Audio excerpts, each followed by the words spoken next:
Okay. That's not I true. forget what it tastes like. I think I am gonna buy the Black and Willet cross thing. Yeah. How much is it? You. Don't worry about it. 120. Stop telling. She's gonna see it. She You has have a budget. I do have a budget. Do you follow that budget? No. If I ever He get always, when he's at if I a ever get in store trouble- holding another bottle, it's for the channel. You can't use that excuse every time. I mean,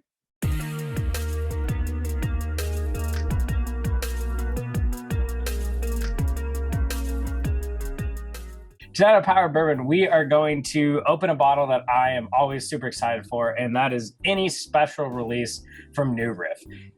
So if you've stuck around at any point in time, you know that I am a Whiskey Club member for New Riff. So anytime something special comes out, they send me an email.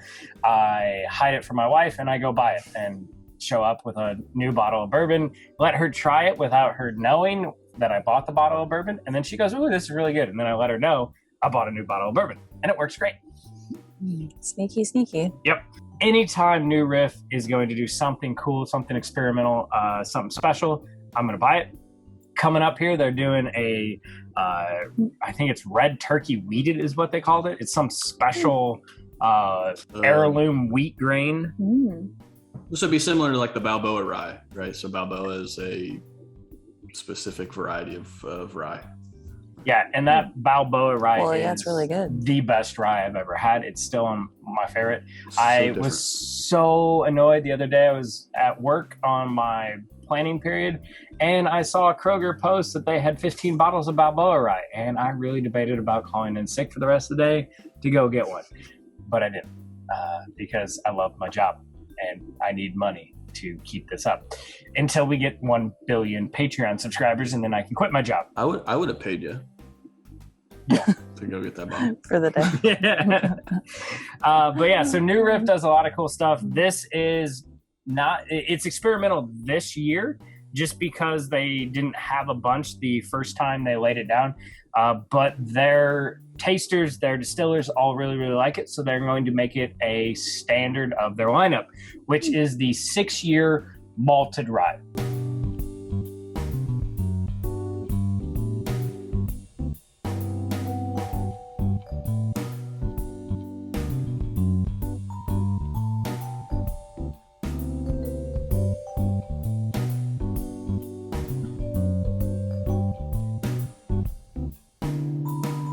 So it is a 6-year-old product out of New Riff. It's their oldest product yet. Hopefully come Christmas time, you'll be able to find it on the shelf if you get New Riff stuff. The good thing about New Riff is people kind of overlook it. It gets overlooked a little because it's northern Kentucky, so it's kind of like Cincinnati, and people generally think of like bourbon being in Kentucky, and you forget that there is parts of Cincinnati, greater Cincinnati, that is Kentucky. Yes. The northern part, which is where New Riff is. So, but it's also still pretty young. Yeah, 6 years, their oldest stuff. So they're still a young distillery, but they're doing some great stuff. I've never been disappointed with a New Riff product. This nose, I'm just getting brown sugar, like toasted brown sugar. This is a bourbon nose. Like, this isn't a rye. Like, maybe there's a little bit of herbal right on the back side of but it's more, those bourbon notes that you definitely dominate the nose. Yes. Which is surprising. Yeah. So I would say on the nose, in the beginning, the front, you're getting a lot of the bourbon notes, but kind of the end of the nose, you're starting to get those really rye spice notes coming in. That if you haven't... Yeah, the grassy, the herbal. And if you haven't had a lot of bourbon, you might mistake that for just ethanol notes, but that's not what they are. There's something there. I'll take the second bottle. I don't know why I shared it with my friend. Should have 2 bottles right here. You don't know why you shared it with me? Because you're a friend. There you go. You now know I have a good heart. People out there in the vast world. He likes to put up a front that he's this tough guy. I'm a jerk, but deep down he's a huge softie. We don't get personal on this channel. There are no feelings or emotions. Our daughter is just going to have him wrapped around her finger. Nope. Because then I owe Shane Ware a bottle of Pappy and not Chuck. That's the only thing keeping you on target. She'll be grounded and she'll be like, I will not give in to her. Why am I grounded? Because Chuck needs a bottle of Pappy and not Ware. So again, on the palate, it's bourbon. It is all honey, vanilla, brown sugar. Yep. Which I'm guessing comes from the malted stuff.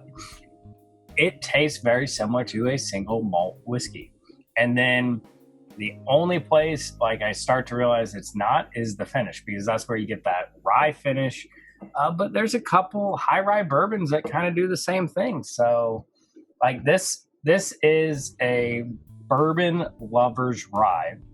Yeah, I love the palate. It's a little bit of the honey and this even a little bit of citrus comes through, but mostly just sweet bourbon notes. And then even the end, it lets you know it's a rye. Like you said, TJ, maybe there's some high rye bourbons that get there, but I don't think that's the case. I think the rye kind of revealed itself in the finish for me, where it's like, okay, yep, this is definitely rye. I mean, it's 100% malted rye, 100% rye mash bill. There's no corn or barley in this mash bill. So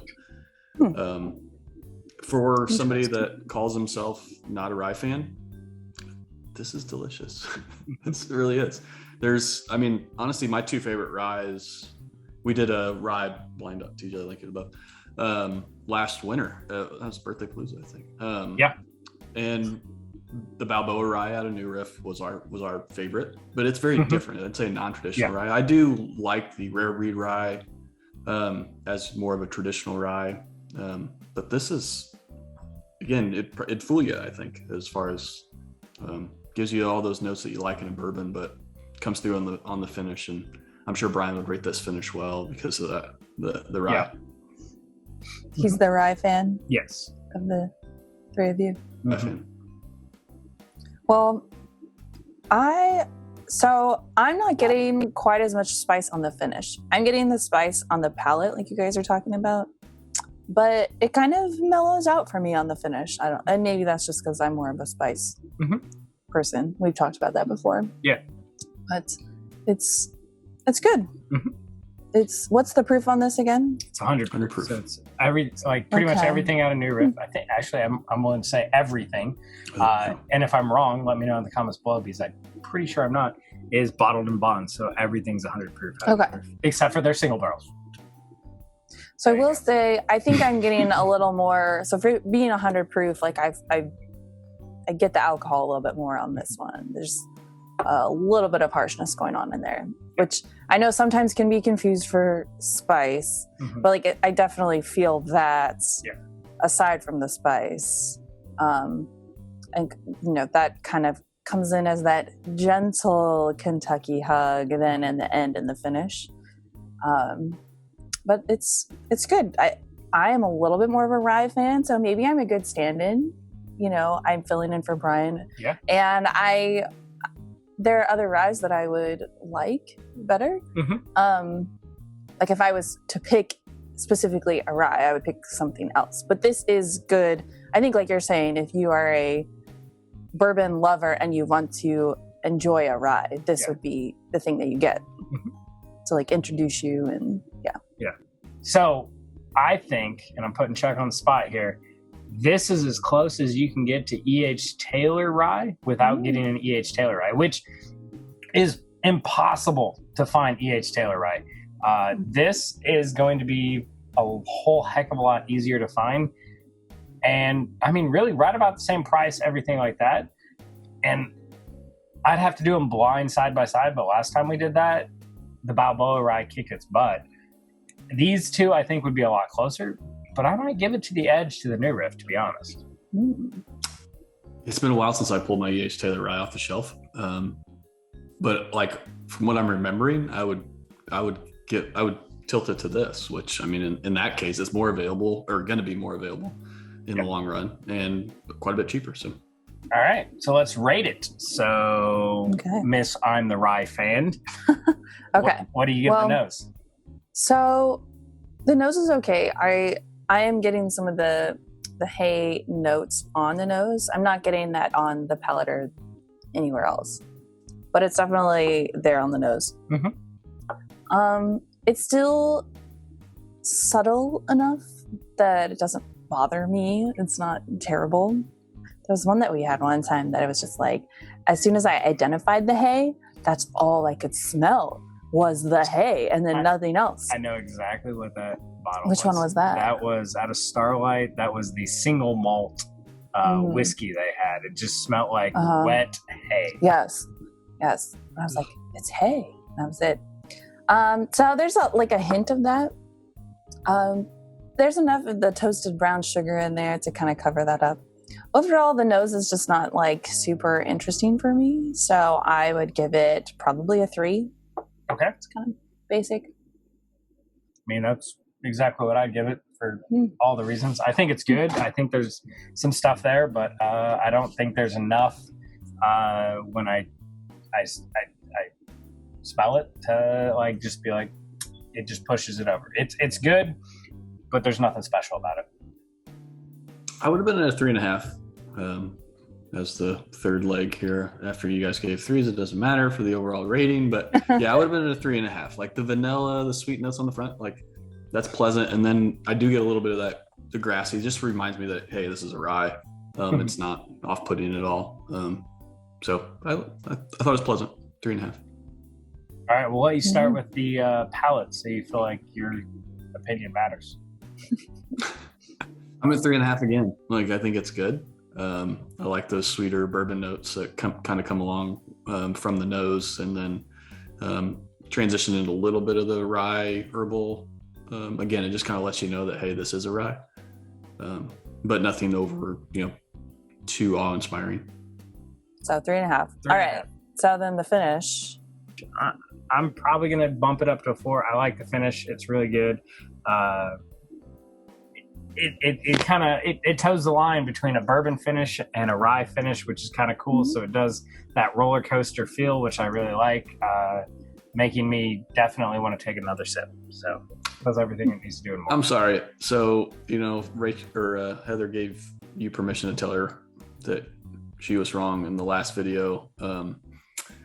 I don't know if you're going to give her permission to tell you that you're wrong in this video or not. I don't think she needs permission. That's so standing. Yeah, at any time, like, I can always tell him. When he said I do, right. That was part of the contract. And that'll be really good because like we don't have Brian to do a 45-minute rant, and she can do a 45-minute rant on how I'm wrong. So after you finish, we're good. Can I take 10 minutes of the 45 minutes and to tell you that you're out your damn mind? There's no way this is that good of a finish. Like it's okay. There you go. But we just drank Old Fit 16. I can't remember what you rated that, but it was like that was a better finish than this. 3.25 is kind of where I'm at right now. So I need to make a decision. Call me Brian. Staying in. I can't make a decision. I think it's okay. Like I'm at a 3. Like it's there, but it's not inspiring. Mm-hmm. Good. My 3.5 will split the difference. There we go. To make you feel a little better. Yeah. I had 3.5 in my mind before you even said anything. Yeah. So yeah. I mean, it's good. I get like that little bit of warmth, the Kentucky hug, and like that. There's a subtle spice, but not a whole lot. Like I said, the spice doesn't last in the finish for me. And you kind of want the spice to last in the finish for a rye. Yeah, I get that. Which again goes back to like, it's not truly a rye. We keep saying it's the bourbon lover's rye. So yeah. All right. There we go. So overall, you're gonna hunt it. If you see it on the shelf, you're just gonna buy it, or is it gonna be a bar pour? For me, it's if I see it on the shelf, I'm probably always gonna buy it. This is one I definitely want to make sure I have a backup bottle until it becomes standard that you can just show up at any place that sells New Riff. They have it. I'm the same way with the winter whiskey that they have that only comes out in the winter that is supposed to be readily available, and it's not. Well, my vote would be probably just a bar pour. I don't know. Also because I'm putting it in perspective of all the other New Riffs that we have tried. And I know you all can't see our shelf, but it's almost like a New Riff shelf back there we have a lot. And there's other ones that I would pick to have if I'm coming down here, to our cellar bar on a Friday night. I'm going to pick something else to drink. Right. I wouldn't pick this one. I would like to point out, since she gave me a hard time for my new riffs back there, my new riffs are slowly being kicked out for all the bookers back there. Well, there's not enough of those. Like 1, 2, 3, what? 7 to 4. Okay, you all. 7. No, 8, because I didn't count this one. 8 to 4. Come on. Yeah. Yeah. Oh, did you count the new Riff 15? 9 to 4. Oh, but there's a little book That's up there, so they MGP cancel juice, out. Yeah. They cancel out. Yeah. So I'm gonna buy. Not a hunt. I already have one, so I don't. I'm very happy with this bottle, especially as we've already said a few times. It's the Bourbon Lovers rye here, but this is also I come and buy this as a gift bottle. So I have a neighbor that loves ryes, and so I'll sometimes just pick up bottles for him. I picked up Willet Rye last year, and so I think this is one that he'd enjoy, and or that I would enjoy when I go to his house. There you go. And so so it'd make for a good gift for your rye drinker. Yeah, That's definitely. a good point. So if you see a bottle of New Riff, 6-year-old malted rye, here in the next couple months, really for the next year, it's probably going to be kind of hard to find. So if you like rye, I mean, even if you like bourbon and you want to go into rye, it would be worth the pickup, especially at where it's supposed to be, right around $60. But remember that it's not worth the secondary because this is going to become a standard offering. You should be able to find it all the time. So once again, thanks for watching, and we'll see you next time. Danny? Power of bourbon. Did I do it right? Yep.